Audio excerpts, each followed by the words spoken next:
Welcome to my Tamil Recipes channel. Tamil Recipes channel subscribe பண்ணாதவங்க subscribe பண்ணுங்க and மறக்காம bell button click பண்ணுங்க. Okay, இன்னைக்கு என்ன ரெசிபின்னு பாப்போமா? திணை கார பணியாரம்.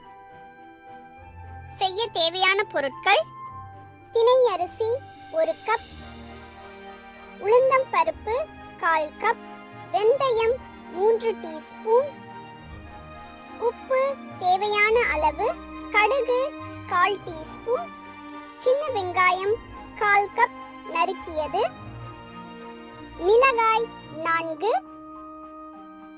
கறிவேப்பிலை தேவையான அளவு, சீரகம் சிறிதளவு. எப்படி செய்யறதுன்னு பாப்போமா? திணை அரிசி, உளுந்தம் பருப்பு, வெந்தயம் இது மூணுத்தையும் 3 மணி நேரம் நல்ல தண்ணியில ஊற வச்சு தண்ணிய வடிச்சிட்டு இட்லி மாவுக்கு அரைக்கிற மாதிரி நல்ல பதமா அரைச்சி எடுத்து வச்சுக்கோங்க. அரைச்ச மாவுல உப்பு கலந்து ஒரு 6ல இருந்து 8 மணி நேரம் புளிக்க விட்டுருங்க. அதுக்கப்புறம் கொஞ்சம் எண்ணெயை சூடு பண்ணி அதுல கடுகு, சீரகம், மிளகாய், வெங்காயம், கறிவேப்பிலை தாளிச்சு புளிச்ச மாவு கூட சேர்த்து நல்லா மிக்ஸ் பண்ணிடுங்க. அதுக்கப்புறம் பணியார சட்டிய அடுப்புல வச்சு அது குழியில எல்லாம் எண்ணெய் தடவிட்டு கலந்து வச்சிருக்க மாவை ஊத்தி வேக வச்சு எடுத்தீங்கன்னா சுவையான திணை கார பணியாரம் ரெடி. இது கூட கடலை துவையல், புதினா துவையல், தேங்காய் சட்னி தொட்டு சாப்பிட்டா செம்ம டேஸ்டா இருக்குங்க.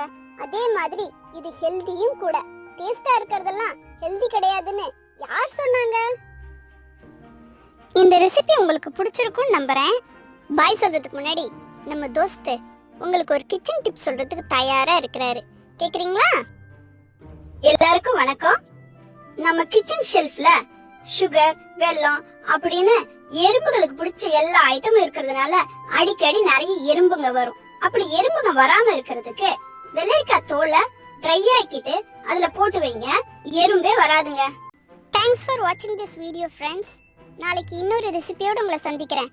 ரெசிபியை உங்கள் இமேஜினேஷனுக்கு தகுந்த மாதிரி வேரியேஷன்ஸோட ட்ரை பண்ணி பாருங்க. அதோட ஃபோட்டோஸ் அண்ட் வீடியோஸை சேனலோட ஃபேஸ்புக் பேஜில் கண்டிப்பாக ஷேர் பண்ணுங்க. அப்புறம் ஒரு முக்கியமான விஷயம் ஃப்ரெண்ட்ஸ், தமிழ் ரெசிபிஸ் சேனலை சப்ஸ்கிரைப் பண்ணாதவங்க சப்ஸ்கிரைப் பண்ணுங்க அண்ட் மறக்காம பெல் பட்டனை கிளிக் பண்ணுங்க. சரியா? Okay, by.